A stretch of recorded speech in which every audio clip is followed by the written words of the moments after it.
Hi friends, welcome back to Shanvi creation. అందరు ఎలా ఉన్నారు ఫ్రెండ్స్? బాగున్నారా? మేమైతే బాగున్నామండి. మీరు కూడా మంచిగా ఉండాలని కోరుకుంటున్నాను. మేమైతే లండన్లోనే వెంబ్లీ అనే సిటీలోనే ఒక టెంపుల్కి అయితే వెళ్ళామండి. చూడండి, ఈ దేవాలయం కొంచెం నార్త్ ఇండియా వాళ్ళు కట్టించే నిర్మాణంలో ఉందన్నమాట. కొంచెం ఇస్కాన్ టెంపుల్ మోడల్లో కూడా ఉంది. అయితే లోపల చాలా బాగుందండి.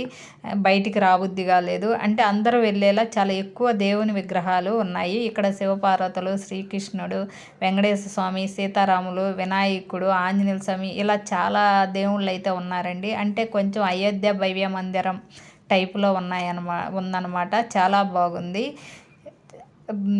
అయితే లోపలికి వెళ్ళి వీడియో తీయటానికైతే ఎలో లేదండి, అందుకని తీయలేకపోయాను అనమాట. చూడండి, ఇక్కడైతే బయట అయితే శివపార్వతుడు, నందీశ్వరుడు, దేవతనైతే బయట పెట్టారనమాట. చిన్న గుడిలాగా చాలా బాగుందండి. చూసారా? లోపల ఉంటే మాత్రం బయటికి రాబుద్ది కాలేదండి. చాలా బాగుంది, ప్రశాంతంగా ఉందన్నమాట. చూడండి, నందీశ్వరుడు, శివపార్వతుడు, నాగదేవత అనమాట. ఓకే ఫ్రెండ్స్, నచ్చితే లైక్ చేసి సబ్స్క్రైబ్ చేసుకోండి.